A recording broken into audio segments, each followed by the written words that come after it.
Hello, this is a little video on picking exercises, specifically alternate picking, which means going up and down. A lot of people when they start out tend to only pick down, downstroke only, they call that. And while that's effective in certain situations, and you can certainly it's a useful technique to know how to do that. You're going to reach a speed barrier at some point. There's only so fast you can play going all down, picking every note, because you're wasting the motion as it comes back up to hit the string in a downward fashion again. So you need to go up and down to maximize speed. And there are a lot of people out there who are way better at alternate picking than I am and way faster at it, but there's lots of schools of thought on it.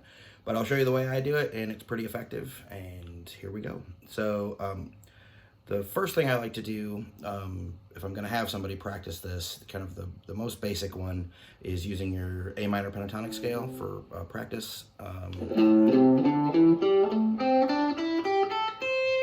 Just that little fifth position, rooted on the sixth string.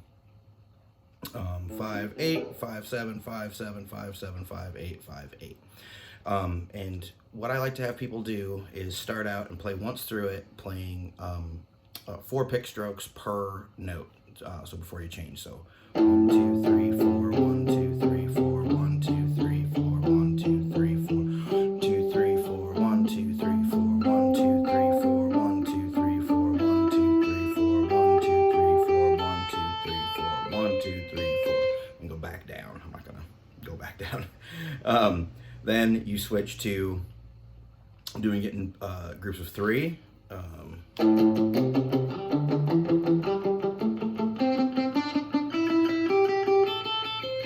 Back down, groups of 2. And then in groups, and just single strokes, which is the hardest one.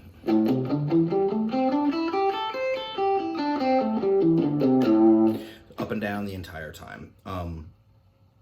So just running through that, you can run it with a metronome, increase your speed, but it's really not necessarily about speed, it's about accuracy. Anytime you're practicing any of this stuff, speed really isn't the goal. The goal is perfect technique. The old saying, practice makes perfect, isn't exactly true. It's perfect practice makes perfect. So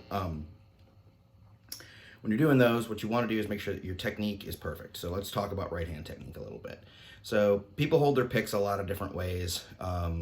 There's people that hold it in a fist. There's people that hold it with 3 fingers. There's great guitar players who do all that stuff, but for the most part, what you want to do is you want to hold it between your thumb and your first finger, and especially if you're going to be playing single notes and you're trying to get some speed on them, you want to have it kind of cocked sideways, kind of like you're making an OK symbol. So you've got, let's see here, kind of side of your, the flat part of your thumb with the side of your first finger. So when you hold it with your fingers out, you can rest this little bone here, right kind of between the A and E strings behind the saddle. That's a pivot point. And you're gonna kind of pivot from there from your wrist. And when you hold your pick on the side of your finger like that, it creates a 45-degree angle. Instead of picking flat against the string, you're picking at a 45-degree angle.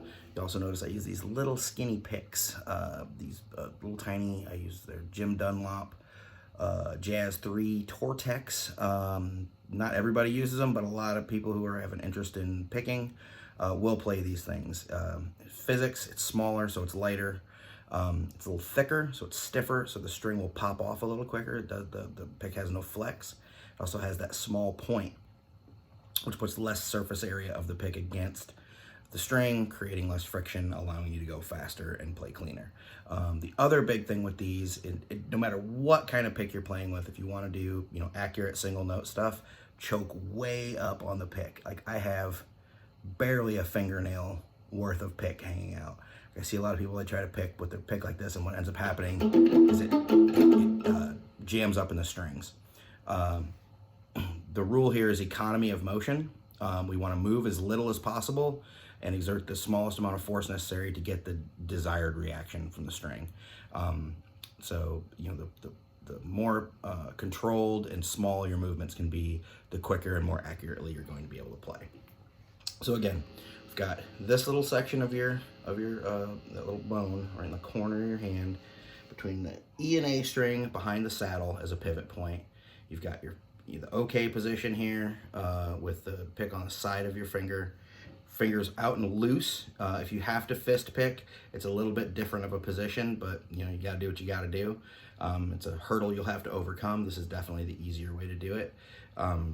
Also, it keeps less tension in your right arm, which again, tension is the enemy of speed and accuracy. So you've got that 45-degree angle on the pick. You've got your hand a little bit back here, slightly palm muting the strings.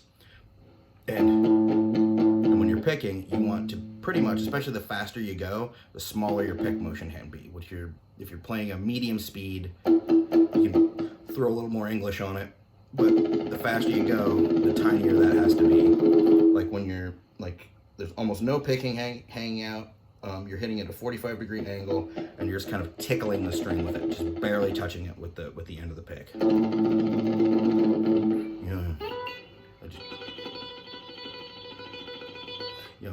Just definitely, that's all physics at that point. But so what we do is we start, with the hitting it in 4s, hitting it in 3s, hitting it in 2s, and hitting it in 1s. But the trick is, as you move up, what a lot of people do is they get that position, they're pivoting off that wrist, and as they go up the scale, you'll see their wrist start to pivot like this. Let me turn a little more this way so you can see it. Like that,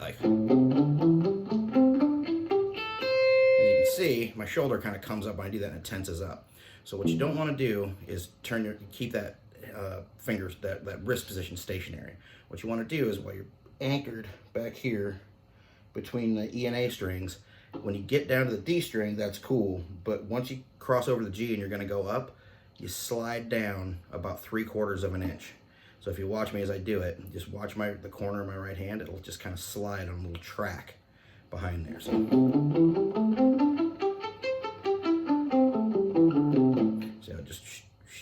it keeps consistent wrist angle the entire time. And that's really one of the most important things, because you go like this, it creates that tension. It will also start to damage tendons in this area. It could possibly damage your elbow and your shoulder. So it's a little thing, but it's very important. So just that kind of gliding hand behind your bridge saddles. That keeps, you can, or muting out other strings.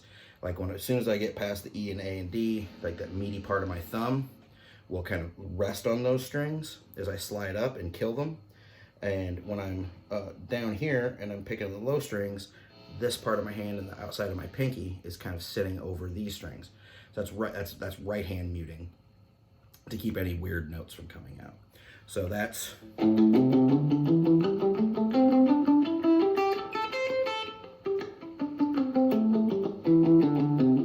get the idea, up and down, just like that. And you don't really have to go through it that much, but you can go through it a few times. And again, focusing on accuracy. If you mess up, start over again. Cleanliness, as slow as you have to do it, is the way to do it. Glacially slow if necessary, because if you get the technique right and you get the muscle memory burnt for that, it's very easy to raise the speed. It's hard to change the muscle memory if you start doing it wrong and sloppy from the get-go. So that's kind of the first beginner picking exercise, focusing on right hand technique. There we go.